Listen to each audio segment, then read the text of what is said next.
It's looking good, though. Here they come, the Eskimos facing a team that has yet to win a game on the road all season. Kickoff is next. Derek Schiavone comes in. There's the explosive Javon Johnson. And with Schiavone kicking, the Eskimos have been exceptional on the cover teams, averaging about 5 yards a return. Johnson's got more than that here as he brings it back to the 35 to set things up. Once again, Calvin McCarty will play fullback, and they go with two backs. There's McCarty there, and there's Daniel Porter there. He'll come underneath on the shovel. Jared Zabransky now with the offside. He gets himself first down, draws the defensive end, and Odell Willis to him, and then a little toss underneath to Daniel Porter. The Bombers losing contain.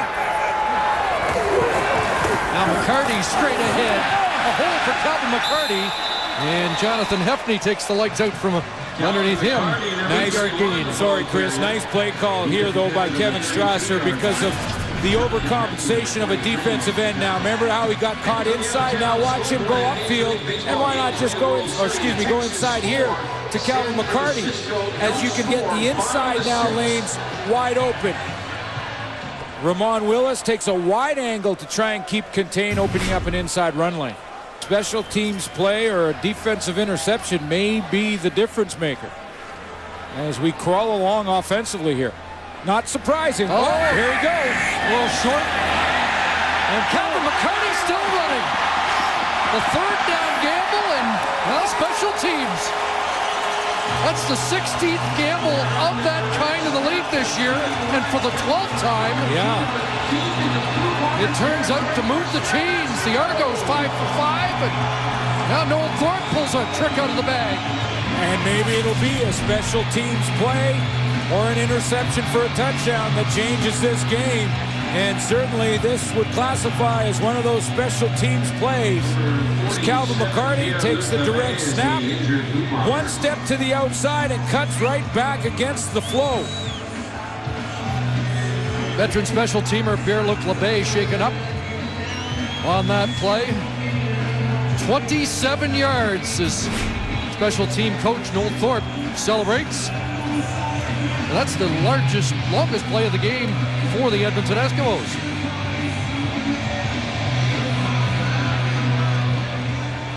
And that'll stop them from yawning in the stands. I woke up some.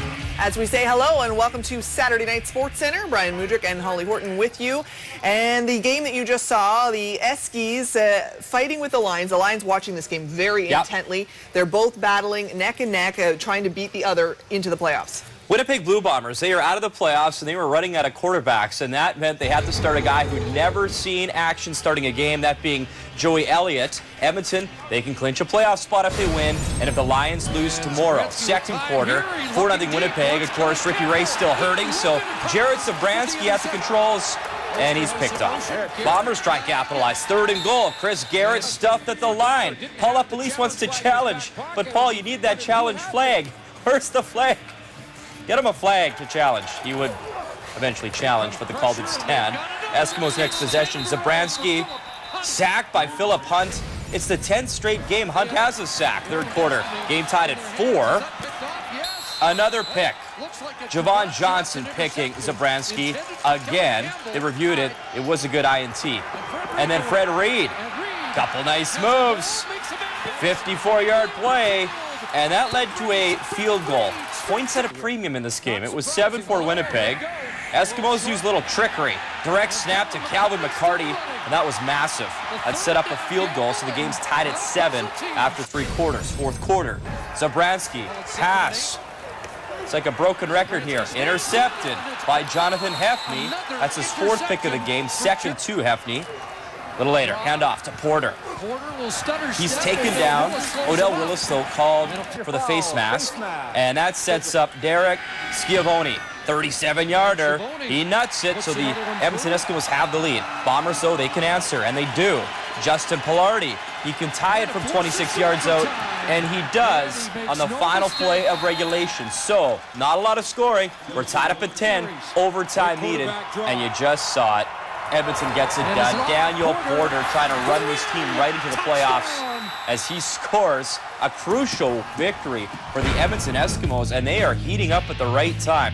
As for the Bombers, Philip Hunt, a great story. He has recorded a sack in 10 straight games. Richie Hall, 16 wins, ties him with Don Matthews for 13th on the Eskimos' all-time list. And more importantly, that victory huge because Edmonton wins, and if BC loses tomorrow, they are going to the postseason. Of course, they'll face Saskatchewan in the West semifinal, but obviously they still need a little bit of help.